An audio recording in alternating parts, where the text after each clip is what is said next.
அனைவருக்கும் வணக்கம். இன்றைக்கு இந்த பதிவில் கிழவியின் தந்திரம் என்ற சிறுகதையை பற்றி பார்க்க போகிறோம். சிவகங்கை சமஸ்தானத்தில் மருது சேர்வைக்காரர் என்ற ஜமீன்தார் ஆட்சி புரிந்து வந்தார். வீரத்திலும் கொடையிலும் புலவர்களை போற்றும் திறத்திலும் அவர் சிறந்து விளங்கினார். அதனால் அவரை ஒரு சிற்றரசனாக எண்ணாமல் முடிவுடை மன்னராகவே எண்ணி அவரை பாராட்டினார்கள் மக்கள். அவரை மருது பார்த்தியர் என்றே அழைத்தார்கள். வேறு சிலரும் மருது என்ற பெயருடன் அந்த சமஸ்தானத்தை ஆண்டதுண்டு. அவர்களுக்குள் வேற்றுமை தெரிவிப்பதற்காக குடிமக்கள் ஒவ்வொருவரையும் தனித்தனியே அடையாள சொல் கூட்டி குறிப்பிட்டு வந்தார்கள். பெரிய மருது, சின்ன மருது, வெள்ளை மருது என்று வேறுபாடு தோன்றும்படி பேச்சு வழக்கில் பேசி வந்தார்கள். இந்த மருது பாண்டியர்களில் ஒருவராகிய வெள்ளை மருது புலவர்களிடத்தில் அன்பு பூண்டு என்றும் குன்றாத புகழை பெற்றுக் கொள்ள வேண்டும் என்ற உண்மையை அவர் அறிந்திருந்தார். ஒரு சமயம் அவருடைய கணக்கு பிள்ளை வரிகளை சற்று கடுமையாக தண்டி வந்தான்.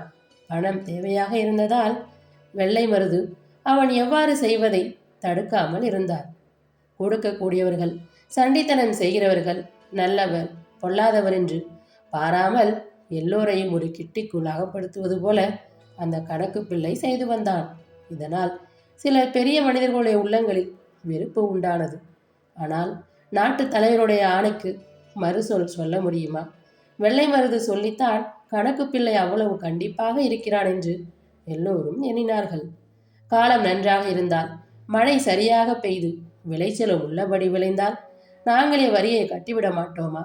பஞ்சகாலம் ஆகையால் கையில் பணம் சேரவில்லை.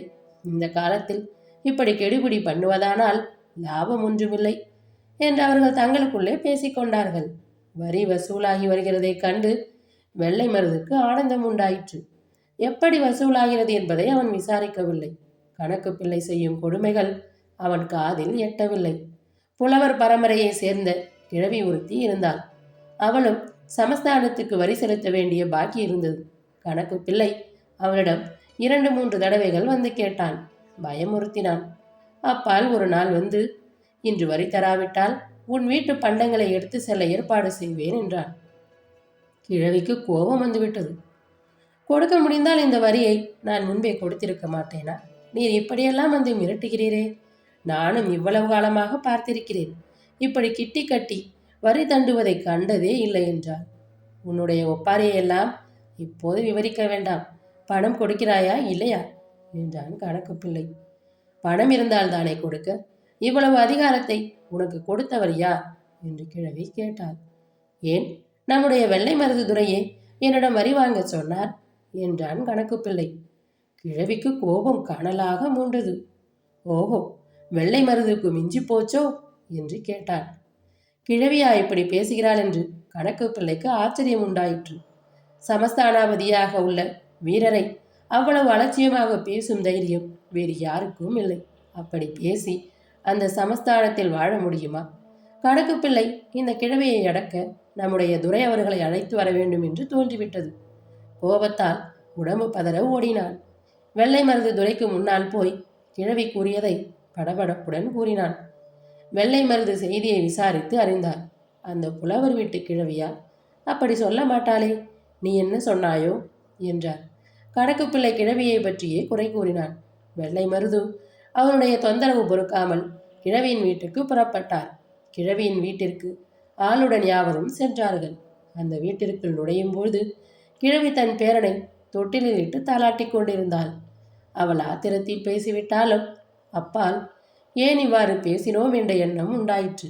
உள்ளுக்குள் அச்சமும் ஏற்பட்டது. அதற்கு என்ன தண்டனை கிடைத்தாலும் உட்பட வேண்டியதுதான் என்று தீர்மானித்தும் கொண்டாள். ஆனாலும் அவள் உள்ளம் ஏதாவது தந்திரம் செய்து தப்ப வழியுண்டா என்று யோசித்தது. குழந்தையை தாளாட்டபடியே இந்த சிந்தனையில் ஆழ்ந்தாள். அவளுக்கு ஒரு தந்திரம் தோன்றிவிட்டது போலும்.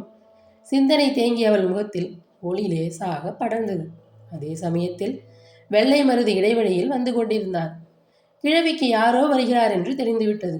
உடனே குரல் எடுத்து தாலாட்டு பாட ஆரம்பித்தாள்.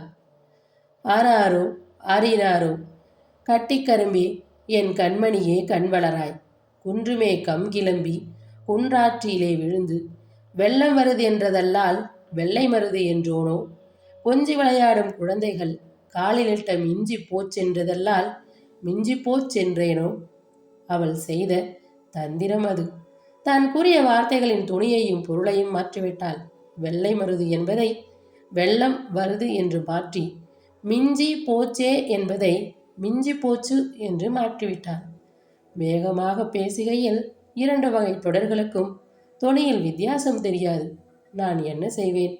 வெள்ளம் வந்ததையும் தண்ணீரில் அலைந்த குழந்தையின் மிஞ்சி காணாமற் போனதையும் சேர்த்து சொல்லப்போக இப்படி விபரீதமாக விளைந்ததே என்று அந்த கிழவி விளக்கியிருந்தாலும் கூட அது வெள்ளை மருதுக்கு சமாதானமாக தோன்றியிருக்காது.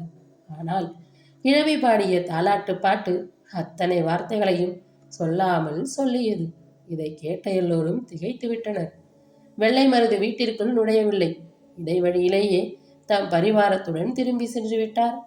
அரண்மனைக்கு போன பிறகும் கூட அவர் காதில் அந்த கிழவி பாடிய தாலாட்டு பாட்டு ஒலித்து கொண்டே இருந்தது. இத்துடன் இந்த கதை நிறைவடைகிறது. அடுத்து வரும் பதிவில் மற்றும் ஒரு நல்ல கதையுடன் சந்திப்போம். நன்றி, வணக்கம்.